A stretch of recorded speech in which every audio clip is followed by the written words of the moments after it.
Rickshaw वाले का सपना। आज की कहानी सिर्फ एक रिक्शा वाले की नहीं है।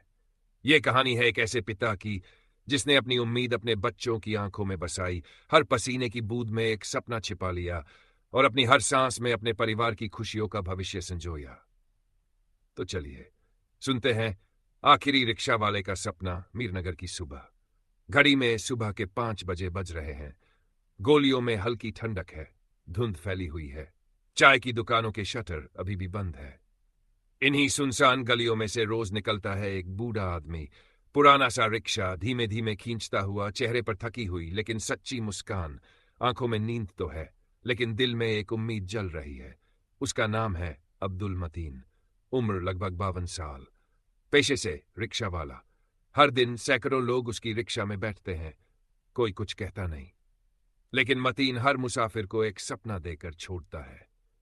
जब रिक्शा खाली होता है, वो अपने थैले से एक छोटी सी नीली डायरी निकालता है और उसमें लिखता है, राजू आज बोला वो इंजीनियर बनना चाहता है।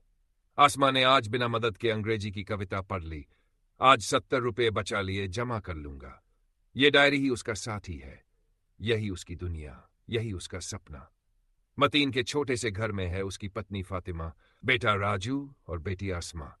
फातिमा 1 साल से बिस्तर पर है। आसमा 7वीं कक्षा में, राजू 10वीं में पढ़ता है। रोटी पानी का इंतजाम तो मुश्किल है ही, लेकिन स्कूल की फीस, किताबें, कपड़े, ये सब तो जैसे हर दिन की जंग है। लेकिन मतीन हार नहीं मानता। वो बस अपने सपनों को डायरी में पन्ना दर पन्ना सहेजता रहता है। एक दिन राजू बड़े कॉलेज में पढ़ेगा, आसमा यूनिवर्सिटी जाएगी। मेरा रिक्शा एक दिन दुकान में बदलेगा और उस दुकान में मेरा बेटा बैठेगा। मैं बस उसे देखूंगा, मुस्कराऊंगा। मतीन कभी स्कूल नहीं जा सका। उसके अब्बा एक मजदूर थे। मतीन ने 8 साल की उम्र में ही काम करना शुरू कर दिया था। उसकी अम्मी कहती थी मेरा बेटा तो पढ़ेगा, अफसर बनेगा, लेकिन किस्मत ने उसे रिक्शा थमा दिया। शायद इसीलिए मतीन अब अपने बच्चों के लिए वो हर सपना देखता है जो उसका अधूरा रह गया। डायरी का एक पन्ना जिसके ऊपर मोटे अक्षरों में लिखा है वर्ष 2025 राजू का कॉलेज एडमिशन, और नीचे लिखा है एडमिशन फीस 5,000 रुपये, किताबें 3,500 रुपये, यूनिफॉर्म 2,000 रुपये, बस का मासिक किराया 1,200 रुपये, कुल मिलाकर 11,700 रुपये। और फिर नीचे बहुत छोटे अक्षरों में, अगर रिक्शा बेच दूं तो सब हो जाएगा, बस फातिमा को मत बताना। अगस्त वर्ष 2025। राजू ने परीक्षा पास कर ली है। कॉलेज से एडमिशन लेटर भी आ गया है। मतीन जानता है उसके पास अब कुछ नहीं बचा। अगले दिन सुबह वो अपने रिक्शे को साफ करता है, उसे नील कपड़े से ढांपता है और लेकर चल देता है अपने आखिरी सफर पर। पुरानी वाहन की एक दुकान पर जाकर वो रिक्शा बेच देता है। 12,000 रुपये मिलते हैं। वो मुड़कर एक बार भी नहीं देखता।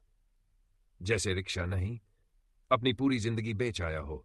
घर पहुंचकर मतीन राजू को पैसे देता है। राजू हैरान, फातिमा भी कुछ समझ नहीं पाती। मतीन बस मुस्कराकर कहता है, अब मेरा बेटा कॉलेज जाएगा, अब्बा थोड़ा आराम करेगा। राजू सोचता है शायद अब्बा ने कर्ज लिया होगा।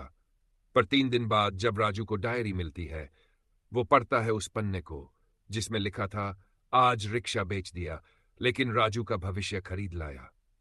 राजू की आंखों से आंसू बहने लगते हैं। वो अब्बा को गले लगाकर कहता है, अब्बा मैं तुम्हारा रिक्शा वापस लाऊंगा। अब तुम पीछे बैठोगे और मैं पैडल चलाऊंगा। 5 साल बीत गए हैं। राजू अब नौकरी करता है एक अच्छी कंपनी में। उसने अब्बा के लिए एक छोटी सी किराने की दुकान खोल दी है, और सबसे खास बात, वो वही पुराना रिक्शा ढूंढ लाया है। वही नंबर प्लेट, वही पुरानी खनक। रिक्शा के पीछे लिखा है, इस रिक्शे को चलाया है एक सपने देखने वाले पिता ने। कभी कभी हम सोचते हैं हमारे माँ बाप बस जिम्मेदारी निभाते हैं, पर सच्चाई ये है वो अपने सपनों को कुचलकर हमें उड़ने की ताकत देते हैं। वो खुद धूप में जलकर हमारे लिए छाया बनते हैं। उनके पास न टाइम होता है न आराम, बस एक पुरानी नीली डायरी होती है जिसमें लिखा होता है हमारा हर सपना।